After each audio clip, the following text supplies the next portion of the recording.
The chess world is reeling right now after the shock departure of Magnus Carlsen from the Sinquefield Cup.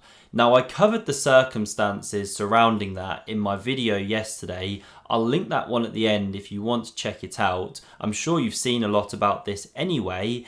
And I'll also link below a very candid interview which Hans Niemann gave after this game with Leinier Dominguez here. Now, Magnus Carlsen still hasn't commented further. I don't want to comment further in this video. I'll let you check out that interview if you want to do so. Thanks also for your comments and thoughts yesterday. Always appreciate the feedback and engagement. Really interesting stuff. Now, today I'm focusing on the chess. Here we had Hans Niemann playing black against Leinier Dominguez Perez. It was the only game that actually went on for a decent amount of time. The others were done quite quickly with draws. Yeah, all draws, just checking I'm correct there. So let's see what happened. Leinier kicks off here with pawn to e4. So we had e5 from Hans, knight f3, knight c6, and the Italian game now chosen. Now Leinier is an extremely good theoretician. Really knows his openings. We go down this main line here. Excuse me. Hans brings this bishop out to c5.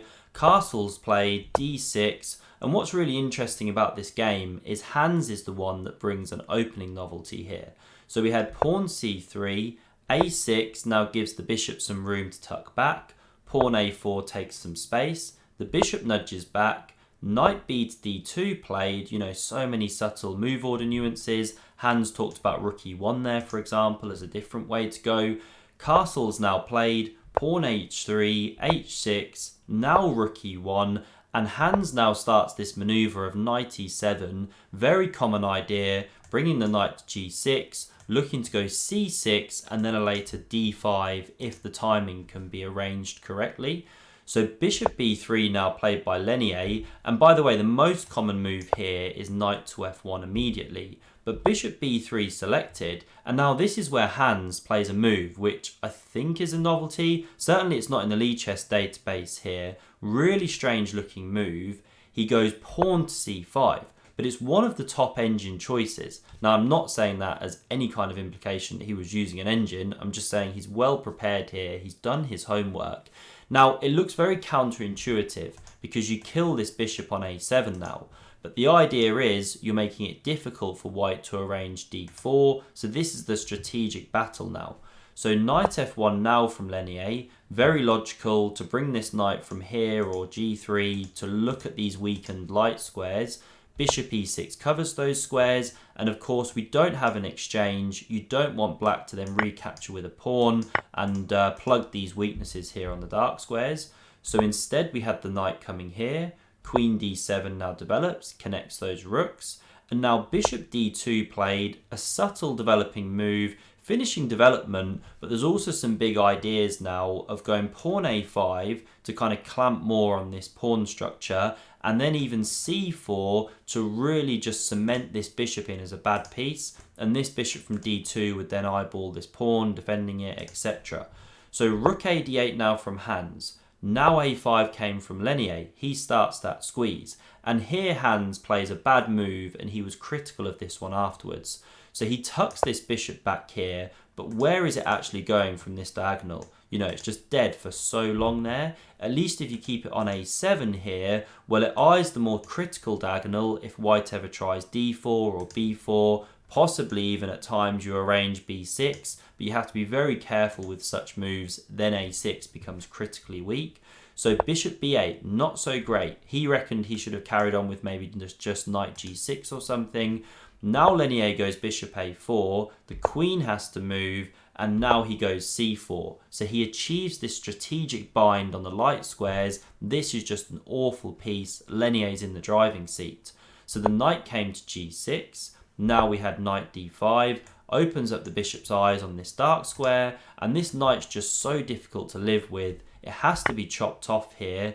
That's what happened. The pawn recaptures. Now you go with the c pawn, by the way, because in many lines you want to reroute this knight from f3 to d2 to c4. If you went with this pawn, well then there's f5 ideas in the air. This is the logical capture. So the bishop dropped back. Now b4 played. And you might think, well, why on earth are you doing this? Now after captures, which was played, you've given this bishop some life again. And that is true, but you do have to make some kind of break to make progress. And now this bishop might bounce. Look at this backwards pawn. Plus, Leinier is about to dominate this c-file now, as we'll see. So rook c1 played.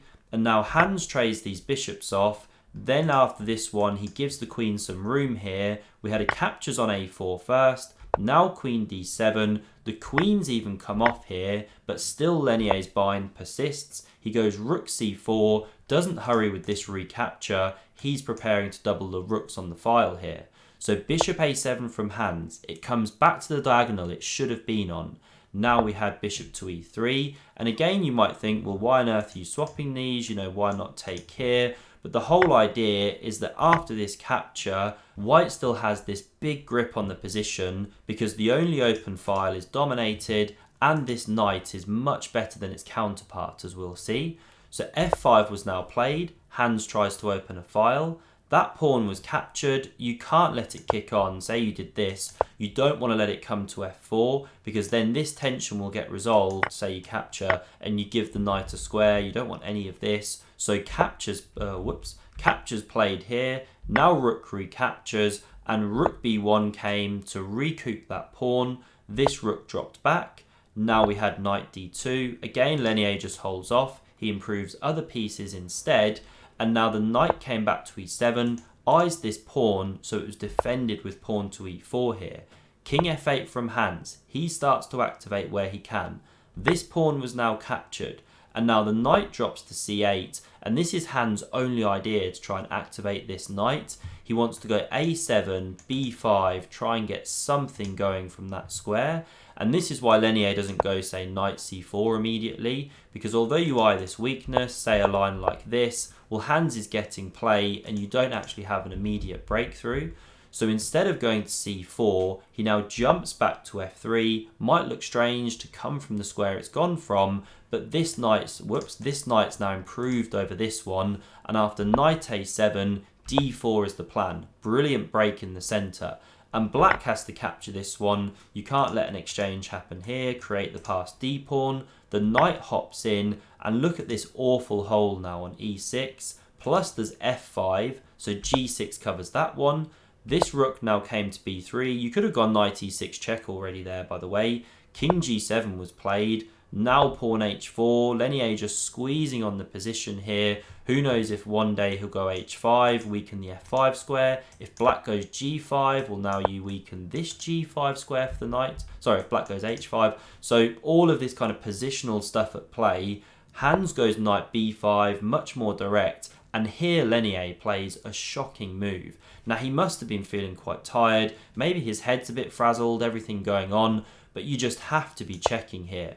You keep the knights on the board because this one is so superior to this one. Now the commentators in the studio, they suspected that this is what he missed or was worried about. So after king to f6, you can check from f3. And if black comes up the board, which Hans likely would have played, I think he said he would have in his interview afterwards. Well, now there's this amazing move of knight to, not rook g3, knight to f8 in this position here. This is probably what Leinier missed from afar. Now the whole idea is that you don't have time to take this rook, or we take here, we check, then we pick up the rook. This is terrible. And because this rook's attacked, so is this one. Let me just flick on the engine. I mean, say you moved this rook right now, well, knight g6 check. This is actually the trick. The king is completely boxed in. So black's hand is forced. There's really not a good move. You'd probably have to play something like giving up the exchange, and this is just hopelessly lost. So this was the way to go, hopping the knight in. Then there's this knight f8 trick. But I think what both players were expecting here was king to e5 and then say rook g3 hitting this pawn, rook f6 covers, and there's no immediate breakthrough here for white, even though white still has the pressure. Leinier wasn't seeing so much there, I guess. And so that's why he then decided to chop this knight on b5, but this just kills his advantage, it really does, because after pawn recaptures, we're just in a level rook and pawn end game, and although white has the space, a bit of pressure, it's not enough here, as we'll see. So the rook now came to f3. By the way, if you chop this pawn, well, then you can go, say, king f6. You know, the king starts running in. Then say this rook comes back to cover the pawn, king e5, and because the king is so active attacking this pawn, plus this rook can now start lifting at the right moment, maybe this one comes, etc. Black's getting right into the game for the sake of a pawn and will win one back at the right moment. So this is why the rook came to f3 to stop this king march, and now this rook ducked away, pressures this pawn, and here Leinier marches his king into the position. So rook c7 played, king e3, and now the rook invaded, and again Hans is just way too active even for the sake of a pawn. So the rook dropped back, covers this g2 pawn, rook c1 played, and now king d3 from Leinier, and here we just see a repeat of the position like this. We had this rook sliding across, hits this pawn, pressures it, etc. But Leinier, I guess, just didn't want to continue at this position, and sure enough, the computer gives the zeros, so this was the final position here. So Hans escapes by the skin of his teeth. Now, if you want to check out the interview he gave afterwards, I'll link that video on screen now. Do subscribe to the channel if you never want to miss a future video. Thanks very much for watching, and I'll see you soon.